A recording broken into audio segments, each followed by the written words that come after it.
Өнөр эртнээс уламжлалт нүүдлийн мал аж ахуйн эрхлэн ирсэн өнөөгийн Монгол улсын эдийн засгийн гол тулгуур баазын нэг бол мал аж ахуйн салбар. Жил ирэх тусам мал сүргийн тоо толгой өсөж 2016 оны жилийн эцсийн байдлаар ихэд Монгол улсын мал сүргийн тоо 61 саяд хүрсэн сайхан үзүүлэлт байна. Мал усхийн зэрэгцээ бэлчээрийн талхагдал үүсэж хомсдол бий болж байгаа нь нууц биш. Тэгвэл энэ бэрхшээлийг баг боловч хөнгөлж цэгцлэхээр олон улсын байгууллагууд тусламжийн гараа хэдийн сонгож эхэллээ. Тэдгээрийн нэг бол Швейцарын хөгжлийн агентлагийн ногоон алт төслөлээ.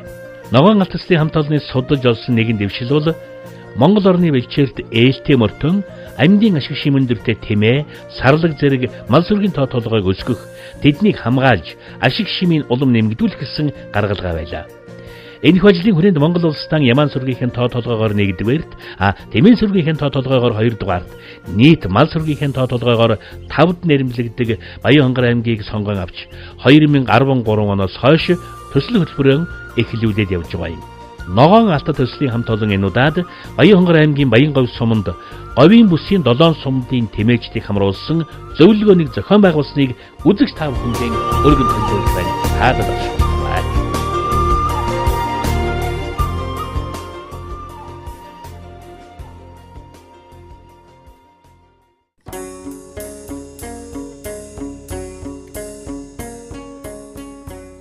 Төв Азийн цээжинд орших Монгол улс Алтай хангай говь тал хээрийн бүс нутагт эрсдэс уур амьсгалын дунд нүүдлийн мал аж ахуйн эрт цагаас идэвхтэй хүртэл эрхэлж ирсэн онцлог уламжилтай ард түмэн. Тиймдээч Монгол улсын эдийн засгийн гол тулгуур багны нэг ихэнх хэсгийг мал аж ахуйн салбар бүрдүүлдэг юм. 2016 оны жилийн эцсийн байдлаар Монгол улсын мал сүргийн тоо 61 саяд хүрсэн. Энэ нь өмнөх оныхоос 9.9% буюу 5562 толгой малаар өссөн үзүүлэлт гарч байгаа юм. Эдийн засгийн гол тулгуур баазын нэг мал сүрэг өсөн үржинэ гэдэг сайн хэрэг сайхан мэдээ. Гэлээч мал өсхийн зэрэгцээ бэлчээрийн хомсдол, сүлжилт, хурдсаа өсөн нэмэгдэж байгааг судлан тогтоосон байна. Тиймээс одоогийн бэлчээр ашиглалтын горимыг сайжруулж, нутаг нутгийн бэлчээрийн онцлогт зохицсон хор хохирол багтай мал сүргийг ашиг шимийн үнэлэмжийг нэмэгдүүлэх тал дээр анхаарах шаардлагатай гэдэгт ногоон алт төслийн зүгээс санал нэгдэж ийм гаргалгаа гаргаж байгаа юм. Говь нутгийн бодсоо голлсон ундны ус хомс бэлчээр нутагт зохицсон ашиг шим өндөртэй атлан бэлчээр нутагтан ээлтэй тэмээг онцлон нэрлэж түүний амьдын ашиг шим ноос сүүгээр нь дэлхийн зах зээлд өрсөлдөхүйц бүтээгдэхүүн гаргаж авах боломжуудыг малчдад таниулах, малчдын хэсэг бүлэг оршоо байгуулж, бэлчээрийн бүс нутгийн хамгаалах зэрэг ажлуудыг зохион байгуулж байна.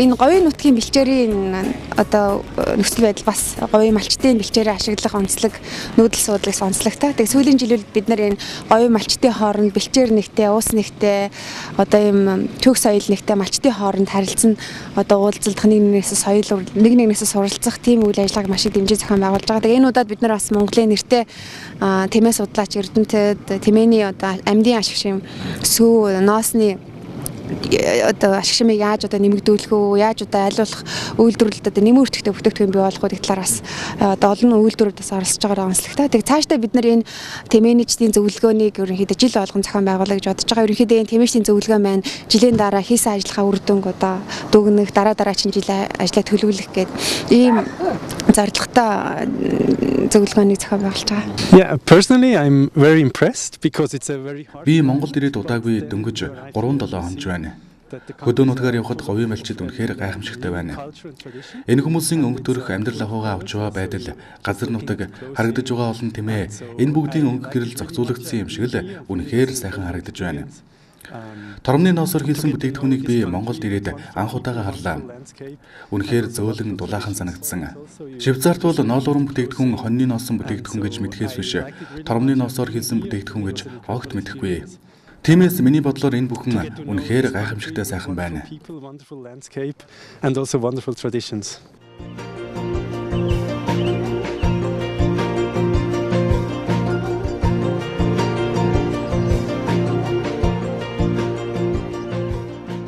Зөвлөгөөний гол зорилго нь Баянгар аймгийн Говийн бүсийн 7 сумын малчдын хооронд нь уулзуулж туршлага солилцуулах. Ус цэг бэлчээр нутаг нэгдлийн сүмдийн хооронд хамтын ажиллагааг дэмжих, ахмад туршлагатай малчдын тэмээ маллаж ирсэн болон бэлчээр нутгаан хэрхэн хамгаалж ашиглаж ирсэн туршлагыг залуу малчдад сонсгох. Түүнчлэн өвлүүлэх боломжийг бүрдүүлж өгөх оршиж байна. Зөвлөгөөний үеэр хамгийн чухал хөндөгдөн яригдсан асуудал бол энэ нутгийнхны багтлуулсан ламын гэгэний улаан тэмээний үржилсэлэгц цаашид нэг малаас авах ашиг шимийг хэрхэн нэмэгдүүлэх, түүхэд бэлтгэлийн чанарыг хэрхэн сайжруулах тухай асуудал байсан юм. Ламын гэгэний улаан тэмээнд галбын говийн улаан, ханын хэцийн хүрэн зэрэг бусад омгийн тэмээтэй харьцуулахад сүүний гарц сайтаагаар давуу чанартай. Тэмээчид сүүлийн жилүүдэд тэмээнээс авч болох ашиг шимийг бодолцохоосоо илүүтэй хурдны чиглэлд анхаарч хатгаа буюу зэрлэг тэмээтэй нутгийн тэмээгийн эрлийцжүүлж бэсрэг тэмээ гаргаж авах болсон нь их говийн заан болсон тэмээн сүргийн бүтэц ашиг шимэд магадгүй сөргөөр нөлөөлж болох сул тал үүсэж байгаа юм.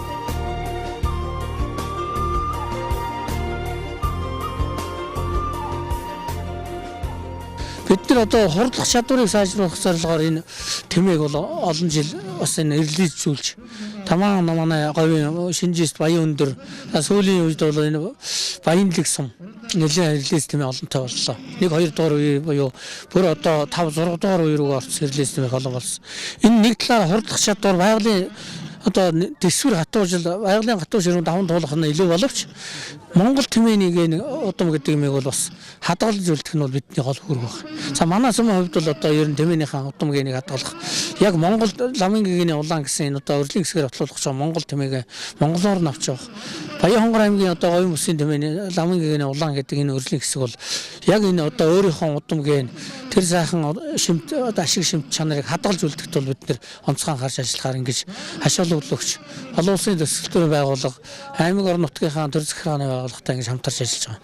Миний бодлоор бол цаашдаа ер нь тэмээний үржилсэлэгчдэр бол ерөөсөн болж игүүл энэ тэмээнд гавтгай буюу эрлийцсэн юм зурсыг оруулах бол сонирн биш ээ. Энэ бол Монгол тэмээ Монгол орон төр дэсвэр хатуужлаараа байгалийнхаа экологи дасан зохицсон энэ амьдрах чадвараараа илүү учраас энийг хадгалж явах нь чухлаа л гэж. Тэмээний ашиг шимэл ялангуяа Монгол тэмээ бол ерөөсө ноос сүү мах энэгээр одоо ер нь дэлхий гайхаж байгаа. Ер нь хоёр бүх тэмээний эл бол одоо ийм ашиг шимээ өгдөг. Тэгвэл нэг бүх тэмээ бол сүүгээр их байдаг боловч бусад ашиг шимийн тандаар Монгол тэмээний юунд хүрдэггүй. Тэр дондаа бол Монгол тэмээ дэлхийд ховордож байгаа. Хэрвээ одоо хавтгаан буур энэ тэмээний дэлгэр өргөн дэлгэр нийлүүлж эхлэх юм бол Монгол тэмээний жинхэнэ цэвэр генетикийн сан маань буур ийм байдал төрөх учраас ер нь хатгаан буураар эрлийцүүлэхийг ер нь хязгаартай, болгоомжтой тэр болгон дэлгэрүүлэх шаардлагагүй. Швейцарын хөгжлийн агентлагийн ногоон алдар төсөл ус цагуур орчны шинжилгээний газар хөдөөжихөн их сургууль Монгол Улсын их сургуулийн эрдэмтдтэй хамтран 6 жилийн туршид Монгол орон даяараа 2000 гаруй цэгдээр наривчилсан судалгаа хийж Монгол орны бэлчээрийн нөөцийг судлан дүгнсэн байдаг. Шингэхдээ бэлчээрийн сэргийгч чадварыг ангилж Монгол орны бэлчээрийн төлөв байдлыг үнэлэхэд нийт бэлчээрийн газрын 65% байгалийн унган төлөв байдлаас өөрчлөгдөж харилцан адилгүй түвшинд доройтсон байна. Бэлчээр ашиглалтын одоогийн горим ачааллыг бэлчээрийн сэргийгч чадвар даацтан тохируулж чадваас нийт доройтсон бэлчээрийн 90% нь 10 хүртэл жилийн дотор сэргийх боломжтой гэж үзсэн байна. Харин бэлчээр нутгийн 7% унган зүйл ургамлууд нь устдаж, төрөгч ургамал нэмэгдэж, ус зүйн өөрчлөлтийн улмаас байгалийн аясаараа сэргийх боломжгүй гэж үзжээ. Ер нь говийн бүсийн хувьд хөрсний онцлог, цагаагаар, хур тундас унах онцлогоос хамаарат нөхөн сэргийх чадвар нь янз бүр байдаг байна. Ерөнхийдөө дүгнэж хэлэхэд говийн бэлчээр нутаг байгаль цагаарынхаа нөхцөл байдалд зохицсон, тэсвэртэй, ачаалдах чадвар нь өндөр, эргэн сэргийх чадвартайч малчдын хувьд хуучны сайхан цаг шиг сэтгэл амар цаг суух өнөө биш болжээ. Нэгэнт доройтсон бэлчээрийг нөхөн сэргэнэ гэдэг маш их хөрөнгө мөнгө цаг хугацаа шаардсан ажил. Тухайлбал говьд таримал тэжээл тариална гэдэг амаргүй. Харин доройтуулахгүйгээр ачааллын тохируулан ашиглах байгалийн аясаар нөхөн сэргэх чадварыг хадгалж үлдэх нь хамгийн зөв арга зам юм байна. Тиймээс малчдын хувьд бэлчээр нутгаан амраах, сэлгэн нутаглах замаар бэлчээрийн доройтлоос сэргийлэхэд анхаарахын зэрэгцээ. Олон хоногийн үйл даах тэсвэртэй атдан амьдын ашиг шимээрийн бүхэл бүтэн экологийн цэвэр үйлдвэрлэл болж чадсан тэмээн сүргэн өсгөн үржүүлэх нь нэн чухал зорилт болоод байна. Ингнэсо гэдэг бол им гэдэг нь ойлгомжтой. Энийг бол эрдэмтэн судлаачид тогтоосон байна. Түүнээс гадна үүнийг одоо эмчилгээний чиглэлээр нэлээд их хэрэгжилж байна. За жишээлх юм бол одоо чихрийн шижин өвчтэй хүмүүс, за сүүлийн үед бол одоо харшлыг өвчлөх талаар, харшил өвчнийг эмчлэх талаар бол ингнэсо одоо туршил судалгааны ажил нэлээд их хийгдэж байна. За түүнээс гадна бол ингний одоо генийг судлах, за мөн эдгээр сүүний болохоор зэрэг бас ашиг шимээг судлах талаар одоо Монгол улс, за тэгээд Казахстан, Киргиз гэх мэт олон улс оронд бол эдгээр судалгаа хийгдэж байна. Ер нь хятадын зах зээл дээр бол нэлээд бас өндөр үнэ өрж байгаа. Яагаад өндөр үнэ өрсөн гэхээр зэрэг энэ хятадын одоо CCTV гэж байдаг тийм ээ. За манайхаар л одоо Монголын үндэсний олон нийт яриад л байсан гэсэн үг. Энэгээр болохоор ингнэс үүний ашиг шимийн тухай тийм баримт тэтгэн гарсан 2009 онд. За энэ үеэс эхлээд бол ингнэс бол одоо гайхамшигтай гэдгийг одоо хүмүүс мэдсэн. За ингээд ингнэс үг бол одоо нислэг тэргээр зөөж өгж шүү дээ хүмүүс.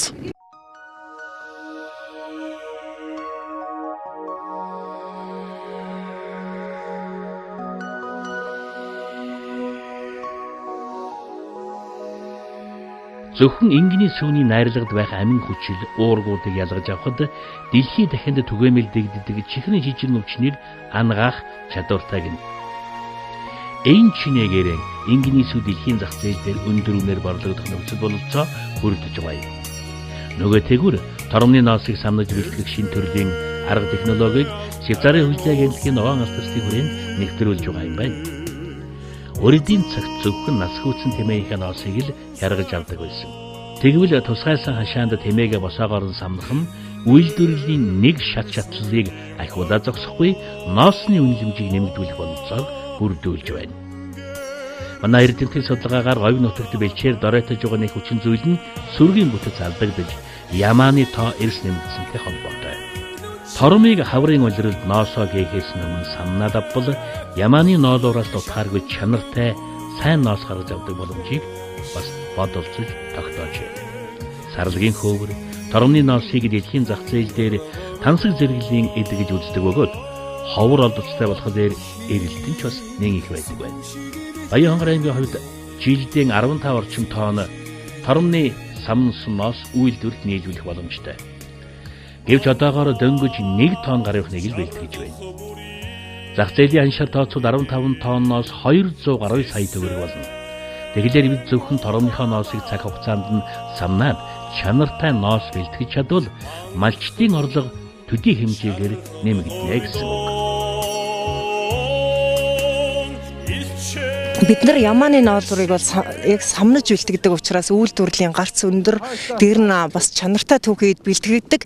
Гэтэл нөгөө тэмээг хяргаад бэлтгэждэг болохоор яг тэр нөгөө тэмээний ноос дотор их хялгас ихтэй, хог шороо ихтэй ингэж бэлтгэдэг. Тэгээ бидний мөн ногоон алт төсөл бол өмнө Мерсикорын төсөл эднэр бол сарлагын өврийг тэр самнаж бэлтгэдэг тийм систем рүү оруулсан. Тэгэхээр бид нар ямааны ноолуурыг самнаж бэлтгээд боломжийн түүхийд бэлтгэдэг. Ширүүн догшоо авиртай сарлагыг ч гэсэн тэгж бэлтгээд байгаа юм чи. Яагаад тэмээг болдгоо ингээд энэ туршилтаа бол ямар ч байсан туршиж үзье гэд энэ тий амжилттай болсон. Тэгээд энэ Баян хонгор аймаг, Говь Алтай аймаг дээр бол 2 жил бол нэлээд ойр ажилласан. Тэгээд энэ туршилт бол амжилттай маш сайхан түүхийд бэлтгэхэд өнгөрсөн 15-16 онд бол үйлдвэрлэлийн хэмжээний туршилтууд хийгээд үр дүнгийн бол батлан харуулсан байгаа. Товрны ноос самнах өгснөөр бол самнаж өгснөөр зүгээр харгаж одоо хайшилж өгсөн ноос тушаалтаас бол илүү одоо орлого маш их гардар ирж байгаа. Цаашдаа энэ товрны ноосыг дуустал нь бэлтгэх тэр самнах за ер нь болж игэл анхан шатны боловсруулалтыг гаргах юм бол өшөөл одоо маш их орлого нэмэгдэх боломж бүрдээд байгаа.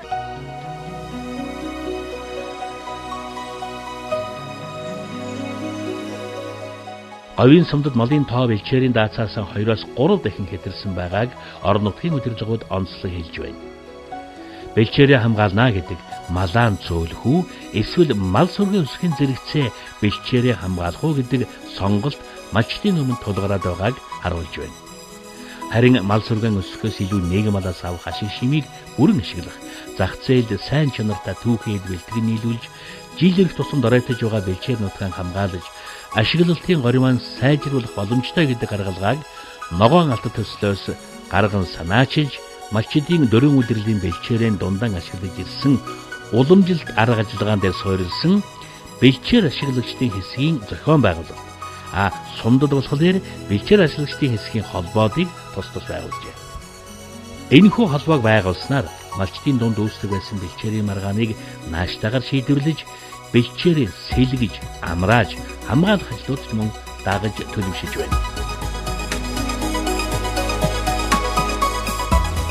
За бид охин одоо малчдад чиглэсэн сургалт зөвлөгөө мөн одоо олон улсын төсөл хөтөлбөрүүдийг хэрэгжүүлэх, мөн одоо бэлчээрийг сайжруулах одоо сайн одоо туршлагуудыг түгээн дэлгэрүүлэх чиглэлээр орон нутгатаа голчлон ажиллаж байна.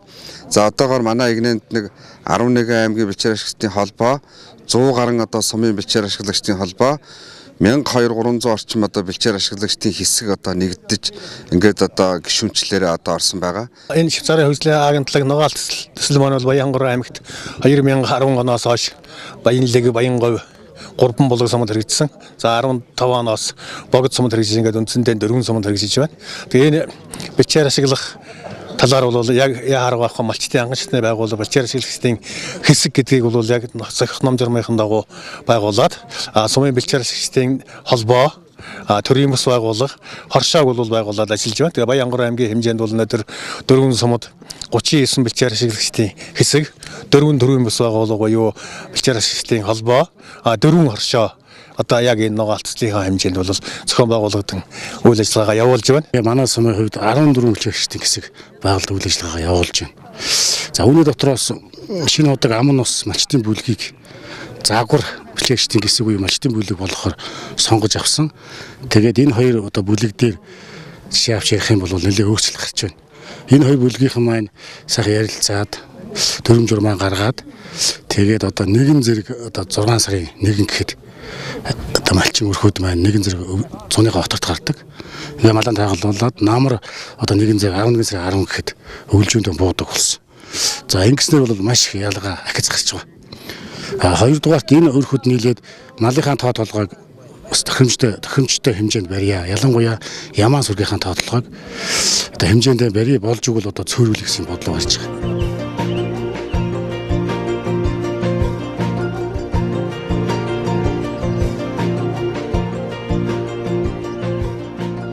Баянгор аймгийн Говийн бүсийн 7 сумдын тэмээлтийн зөвлөгөөний үеэр Говийн сумдын тэмээлтийн донд хурдан торомны уралдаан, сайхан тэмээтэй хос, сайхан буур шалгаруулах тэмцээнийг зохион байгуулж, их говийн чимэг болсон эрдэнэт сүргээрээ гайхуулж наадацгаасан юм. Зөвлөгөөний хүрээнд зохион байгуулагдсан тэмцээнүүдээс хамгийн онцлог нь торомны уралдаан байлаа. Учир нь монголчууд тэмээгийн тэнгэрийн амтан алсын аянд хамгийн тохиромжтой түшигтэй унаа гэрчлэнгээр багтан дээдэлцгээдэг. Тэмээг нэг настай буюу торон болох цагаас нэхлэн гуйлж, унлаг эдлэгэнд сурган, сайхан инг болох их усурыг нь тавьдаг учиртай. Энэ чүүднээс тэмээчдийн зөвлөгөөний үеэр торомны уралдааныг зохион байгуулж, зөвлөгөөнд оролцохоор ирсэн нийт тэмээчдийн болон зохион байгуулагчдыг цэнгүүллээ. Торомны уралдаанд нийт 60 гаруй тором бүрдүүлж 10 км замд уралдсанаас Баянгор аймгийн Шинжин сумын 2 дугаар багийн малчин Бямсрынгийн хүрэн тором төрүүлж уйсан эзэн унааж хөөхөд урсан олноо баясгалаа.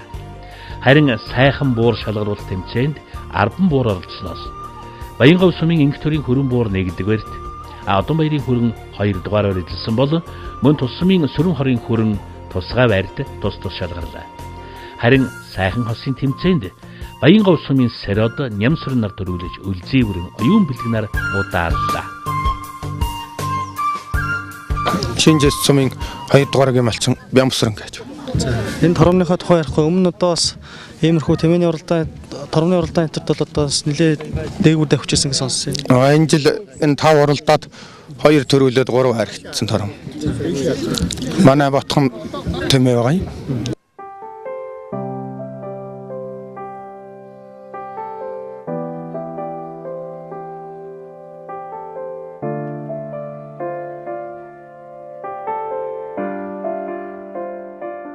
Овийн бүсийн тэмээлчдийн зөвлөгөөнөөс гарсан гол шийдвэр бол нийт оролцогчид санал бодлоо солилцсны үндсэн дээр аймгийн хүнсгүүд аж ахуйн газар Овийн бүсийн Баянговь, Баянлэг, Богд, Шинжинст, Жинст, Баян цагаан, Баян өндөр сумдын засаг даргын тамгын газар бэлчээр ашиглагчдын холбоо хоршоод малчид хамтраад 2017 онд сум бүрт хэрэгжүүлэх ажлаа нэгтгэн зөвлөж гаргасан явдал байлаа.